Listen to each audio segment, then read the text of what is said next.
bag number 1 of the Riverside Scholars, and this includes the 32 by 32 base plate blue, which is a little bit bent, but I think I can get away with it.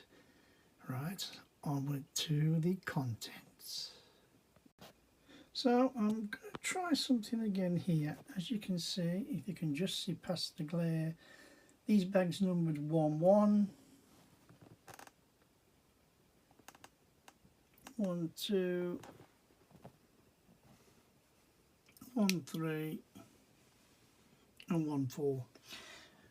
And what I've tried to do, they keep saying, or they keep making the claim that you can build these in order of bag. In other words, bags 1.1 should be the first stuff out, then 1.2, 1.3, 1.4, and do it that way.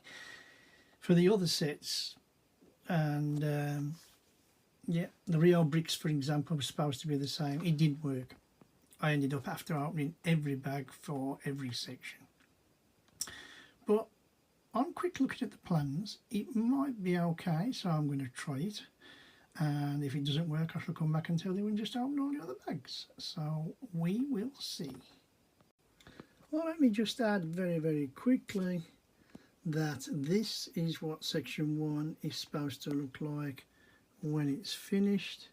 So it's like basically the water, the land, a little bit of a pier wharf thing, you know, and then the under, like the footings of the building. So let's see if we can actually do bag 1.1. So I am going to make a quick addendum here. What I just said about everything being in bag 1.1,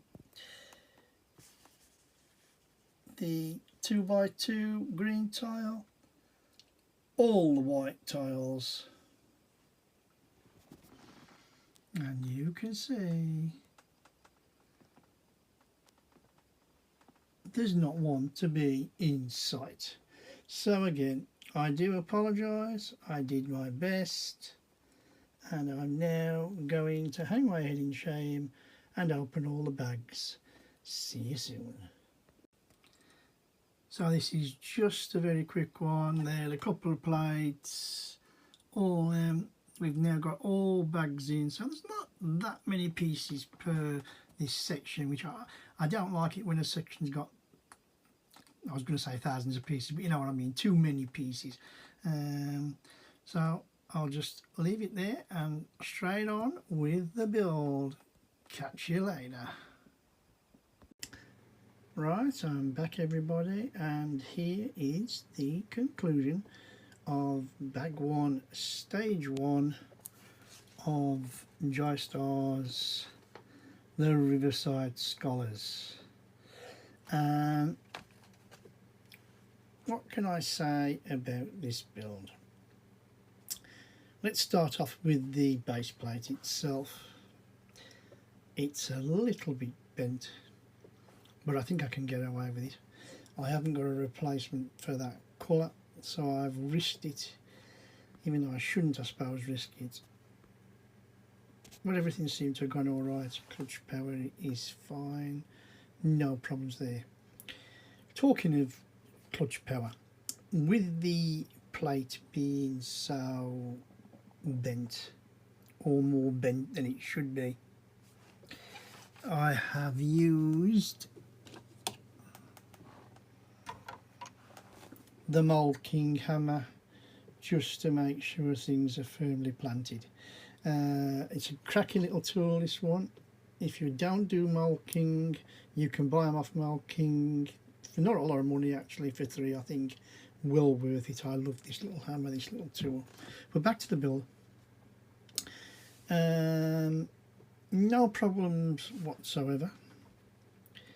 I will point out, I love the little toadstools on this set. Little flowery trees and more toadstools. The little chicken, which I think is nice, or rooster, whichever one it is. Everything clutch is fine. This little build here was quite interesting in the fact that some of these bottom brown cylindrical items are of a different colour. You'll notice it's dark one side, light the next. But if you look closely to the plans, this is how they've got it built. And it's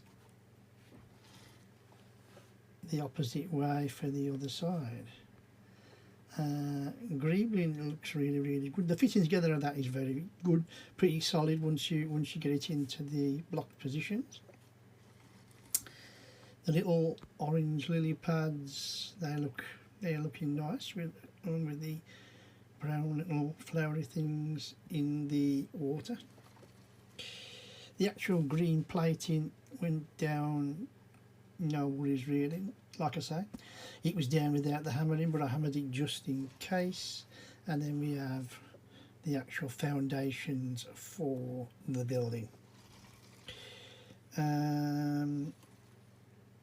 in all, gotta be honest, sorry for the shadow, I really enjoyed it. The only thing I didn't like, and it's a personal preference, and I know Stacey from She Clicks Bricks mentioned this in one of her videos that she recently did, was the same on this particular build from Jie Star is the saturated parts. So they only colour which bricks you are placing down, which is fine, but I like a bit more definition. I like to know where to put my pieces, and you should know by now, anybody who's been watching me long enough, I prefer to build digitally because I can zoom in better and I get to see better. Maybe that's just because of my eyes, but a couple of times on this build I have took a photo on my phone to blow it up to see more or less what colours and whether there's a little strut at the end of a 1x1 or whether it's just a plain brick. Other than that, and that is being extremely picky, great first stage of a build, loved it, and as I said, no problems at all. Looking forward to stage 2. Please comment, give me a thumbs up if you like what I'm doing, thumbs down if you don't. Any advice, anything that you like about the set, anything you don't like about the set. So, as I was saying earlier in the start of this first bag build, this was a stolen mock, unfortunately, by and the name that I've got, or somebody sent me, was Haswas. I hope I'm pronouncing that correctly, Haswas. And I'm just adding at the end of this little review for this section that his build plans are very good. Like I say, no problems, no clutch flow problems. Everything that he's got up so far, his little wharf or whatever it is standing to parts. So with that, I will say goodbye, good evening, au revoir, and like I say, if you like what you see, please give me a thumbs up. If you don't, give me a thumbs down. Don't be frightened to comment, and if you want to join me on this journey and the journey of things to come, just click on that subscribe button. This is Square Ghost Kev signing out. See you on the flip side.